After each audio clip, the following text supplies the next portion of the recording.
तो दोस्तों आज जून की 12 तारीख है, संडे है, छुट्टी का दिन है और आज की जो ये छोटी सी वीडियो है, आज की इस वीडियो में आपके साथ शेयर करूंगा एक जो मेजर प्रॉब्लम नए गार्डनर्स को ख़ास तौर पर फेस करनी पड़ती है। वो ये है कि अक्सर हम नर्सरी पर या सीड शॉप पर जाते हैं, हमारे पौधों में फूलों की ग्रोथ की कमी रहती है। हम बहुत से ऐसे फर्टिलाइज़र हैं जो ख़रीद कर लेकर आते हैं।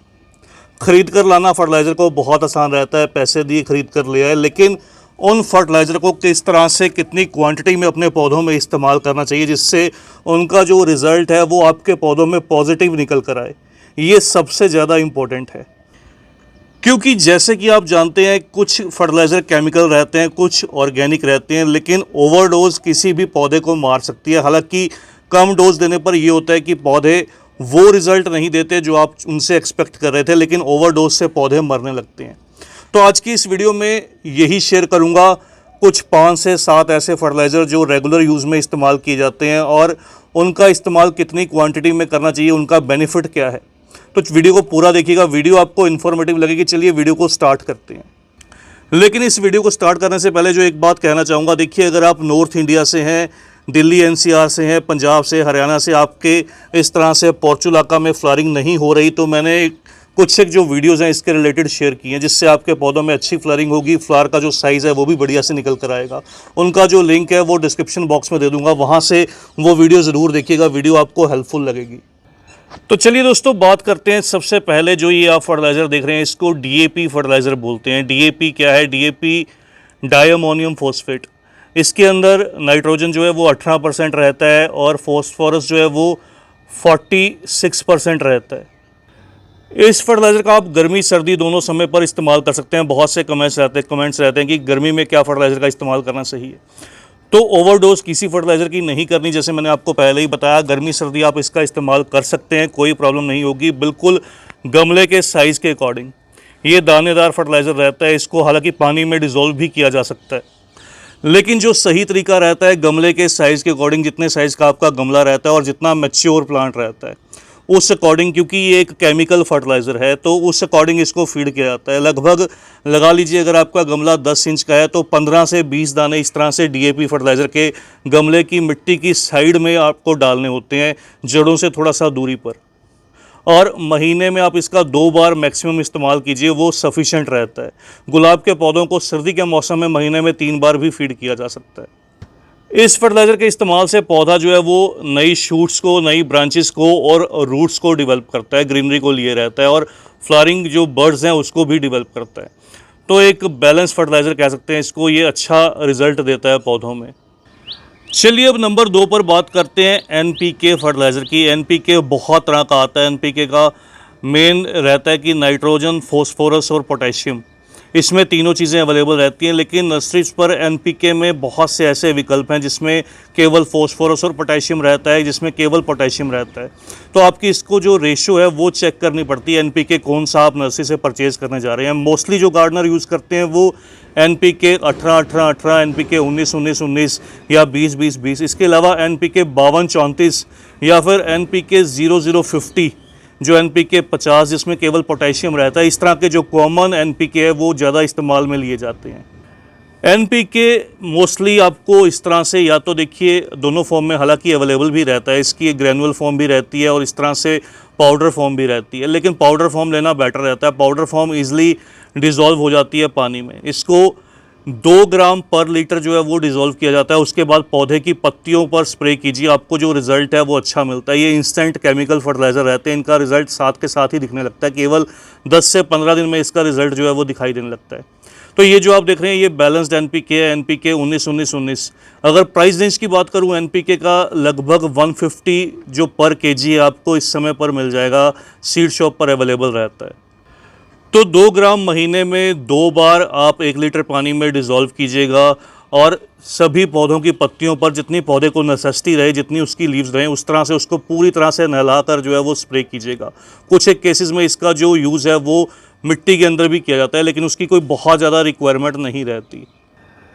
चलिए तीसरा जो कॉमन फर्टिलाइज़र इस्तेमाल किया जाता है उसमें अगर बात करूं, एक तो बोन मील रहता है। बोन मील हड्डियों का चूरा रहता है, जानवरों की जो हड्डियां रहती हैं वो कैल्शियम और फॉस्फोरस का रिच सोर्स रहता है। बहुत से गार्डनर उसका इस्तेमाल करते हैं, लेकिन बहुत से ऐसे गार्डनर हैं जो हमारे वेजिटेरियन गार्डनर हैं जो इस तरह से हड्डियों के चूरे को पसंद नहीं करते, तो उस केस में वो एसएसपी का इस्तेमाल करते हैं, सिंगल सुपर फॉस्फेट का। सिंगल सुपर फॉस्फेट में भी जो फॉस्फोरस है साथ के साथ जो कैल्शियम है वो अवेलेबल रहता है। अब इसका यूज़ थोड़ा सा ट्रिकी रहता है क्योंकि इसके अंदर कैल्शियम अवेलेबल रहता है। कैल्शियम से क्या होता है दोस्तों, कैल्शियम एक तो बहुत से पौधों में जो कलियां गिरती हैं उसका मेन रीज़न रहता है कैल्शियम की कमी होना पौधों में। आपके बहुत से कमेंट्स आते हैं हमारे हिबिस्कस में जो कलियां हैं वो गिरने लगी हैं। तो कैल्शियम एक तो पौधों को बेनिफिट देता है, लेकिन एक्सेस अगर आप कैल्शियम पौधों को फीड कर देंगे, जो आप नोटिस कीजिएगा आपके जो पौधे हैं वो माइक्रोन्यूट्रिएंट की डेफिशिएंसी से जूझने लगेंगे। रीज़न ये रहता है, ये अल्कालाइन रहता है कैल्शियम, जो चूना रहता है, चॉक पाउडर रहता है, ये अल्कालाइन रहता है। ये पौधों की मिट्टी को अल्कालाइन कर देता है, जिससे मोस्टली जो प्लांट्स हैं उनको एसिडिक जो सॉइल है वो पसंद रहती है और पौधे की मिट्टी अल्कालाइन होने से पौधे न्यूट्रिएंट एब्जॉर्ब नहीं कर पाते। तो चलिए ये तो एक बेसिक बात हुई। उसके बाद अगर बात करें बोन मील या एसएसपी का कितना इस्तेमाल करना चाहिए। बोन मील या एसएसपी का आपको गमले के अकॉर्डिंग अगर आप बोन मील इस्तेमाल करते हैं वो पूरी तरह से ऑर्गेनिक रहता है। मंथली एक बार बोन मील, एक चम्मच, एक बड़ा चम्मच केवल 5 से 10 ग्राम एक 10 से 12 इंच के गमले के लिए सफिशिएंट रहता है। महीने में एक बार इस्तेमाल कीजिएगा। एसएसपी का इस्तेमाल करते हैं तो मैक्सिमम 1 से 2 ग्राम, 1 से 2 ग्राम आप इसको गमले की मिट्टी के अंदर जो है वो स्प्रिंकल कर दीजिए और पौधे के लिए वो बहुत सफिशिएंट रहता है। ये भी महीने में 1 से 2 बार आप इसका इस्तेमाल कर सकते हैं। सर्दियों में 2 बार और गर्मियों में 1 बार। तो सर्दियों के पौधे रहते हैं उनको 2 बार दीजिएगा, गर्मियों में चलने वाले जो पौधे रहते हैं उनको गर्मियों में 1 बार दीजिएगा। अगर प्राइस रेंज की बात करूँ, ये लेस देन 50 रुपीज़ जो ईजिली सीड शॉप पर अवेलेबल रहता है।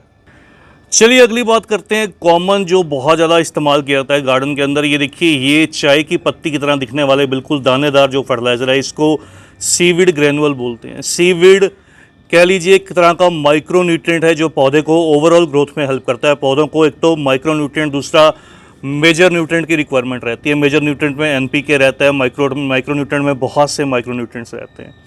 तो सीवीड एक तरह से माइक्रोन्यूट्रिएंट का काम करता है, साथ के साथ नाइट्रोजन भी अच्छी देता है पौधों को, जो ग्रीनरी मेंटेन करती है। और सीवीड कह लीजिए कि काई से तैयार किया जाता है, जो पानी के नीचे जो सी के अंदर जो कह लीजिए कि जो काई लगती है, काई से इसको जो है वो रेडी किया जाता है। तो सीवीड ग्रैनुअल के सबसे पहले अगर प्राइस की बात करूँ, इसका granular form company to company depend करता है। इसमें लिक्विड फॉर्म भी अवेलेबल रहता है, जैसे मैं बहुत बार आपके साथ इफ़को का शेयर भी करता हूँ। तो कंपनी टू कंपनी इसका जो प्राइस है वो डिपेंड करता है। लगभग इसका जो प्राइस है वो 50 to 100 रुपीज़ पर केजी आपको ईजिली अवेलेबल रहता है अगर प्राइस रेंज की बात करूँ।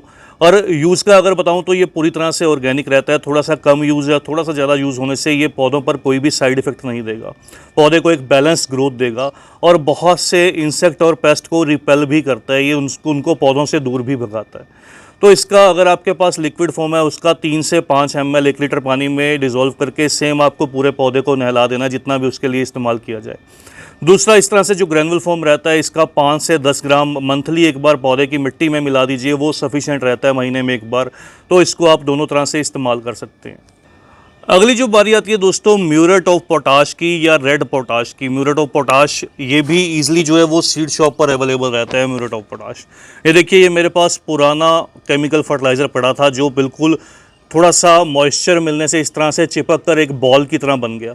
तो क्या ये वेस्ट है? जी नहीं, ये बिल्कुल वेस्ट नहीं है। इसको देखिए, जैसे अभी मेरे हाथ से छूट गया तो गिरने से टूट गया।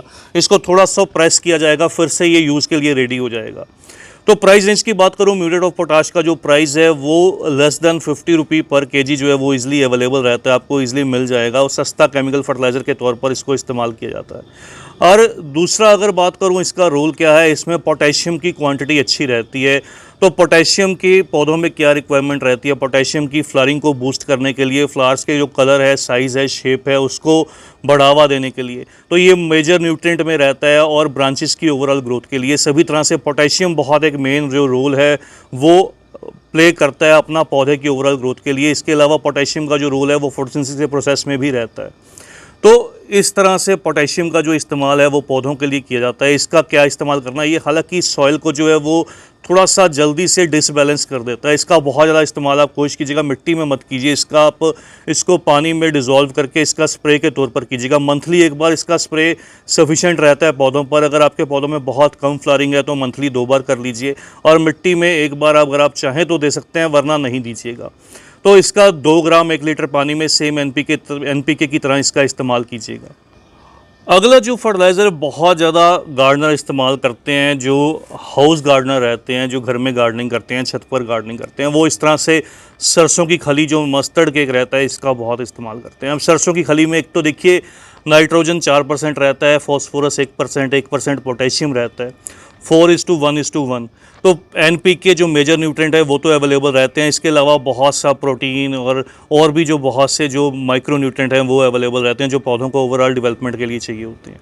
सरसों की खली को गर्म कहा जाता है। इस पर हालांकि मैंने सेपरेट जो वीडियोज़ हैं वो शेयर भी किए हैं। उनका सभी वीडियोज़ का जो लिंक है, डीएपी पर वीडियो, एनपीके पर वीडियो, सभी का जो लिंक है वो डिस्क्रिप्शन में दे दूंगा। सरसों की खली का जो इस्तेमाल है दोस्तों, वो गर्मी सर्दी दोनों तरीके से आप कर सकते हैं, कोई ऐसी दिक्कत नहीं रहती। केवल जितना आप सर्दी में इसका इस्तेमाल करते हैं उससे हाफ क्वांटिटी जो है वो गर्मी में इस्तेमाल कीजिएगा। प्राइस रेंज की बात करूँ, ये भी लेस दैन 50 रुपये पर केजी ईज़िली जो मार्केट में अवेलेबल रहती है। ऑनलाइन आप सभी फर्टिलाइज़र को देखिएगा तो वो थोड़े से आपको कॉस्टली मिलेंगे। इस्तेमाल की अगर बात करूं, इसका एक तो देखिए पाउडर फॉर्म तैयार करके इसका इस्तेमाल किया जाता है। इसको ग्राइंडर में पीस लीजिए, इसका पाउडर बना लीजिए। उस तरह से इसका लगभग 2 से 3 ग्राम एक 10 या 12 इंच के गमले में इसको मिट्टी के अंदर मिला दीजिए। दूसरा, इसको डिकम्पोज करके पानी के अंदर इसको 5 से 7 दिन के लिए छोड़ दिया जाता है डिकम्पोज होने के लिए। उसके बाद इसका जो है वो डाइल्यूट करके इस्तेमाल किया जाता है। तो दोनों तरीके से आप इस्तेमाल कर सकते हैं। एक बात बताना चाहूँगा कि इसका जो इस्तेमाल है वो इंडोर प्लांट, जो भी प्लांट धूप पसंद नहीं करते उन पर मत कीजिएगा। और दूसरा, इसका फॉयलर स्प्रे नहीं किया जाता। बहुत से कमेंट्स आते हैं क्या इसको पत्तियों पर स्प्रे करना चाहिए, तो ये पत्तियों को जला देगा। इसका फॉयलर स्प्रे नहीं किया जाता, इसको केवल गमले की मिट्टी के अंदर इस्तेमाल कीजिएगा। और महीने में 2 से 3 बार प्लांट की रिक्वायरमेंट के अकॉर्डिंग इसका जो इस्तेमाल है वो किया जाता है। इसके अलावा भी दोस्तों बहुत से और ऐसे फर्टिलाइज़र रहते हैं जिनका रेगुलर प्लांट्स पर जो है वो इस्तेमाल किया जाता है। खासतौर पर एप्सम सोल्ट भी रहता है जो माइक्रो न्यूट्रेंट का काम करता है। तो अगर एक ही वीडियो में इस तरह के बायो फर्टिलाइज़र या आपके साथ माइक्रो न्यूट्रेंट शेयर करूंगा तो वीडियो बहुत लंबा होने लगेगा। इसलिए मैं कोशिश करूंगा इसके पार्ट 2 के अंदर किसी दिन आपके साथ और भी जो फर्टिलाइज़र हैं वो शेयर करूँ कि इस तरह से उनका इस्तेमाल करना चाहिए। तो आज की इस छोटी सी वीडियो में इतना ही। डिस्क्रिप्शन बॉक्स फिर से कहूँगा ज़रूर चेक कीजिएगा। डिस्क्रिप्शन बॉक्स में आपको सेपरेट जो प्लांट्स की वीडियोज़ हैं वो देखने को मिलेंगी। उन वीडियोस को कंप्लीट देखिएगा। तो जल्द ही मिलते हैं किसी और नए टॉपिक के साथ, किसी और नई वीडियो के साथ। तब तक के लिए bye, happy gardening, take care.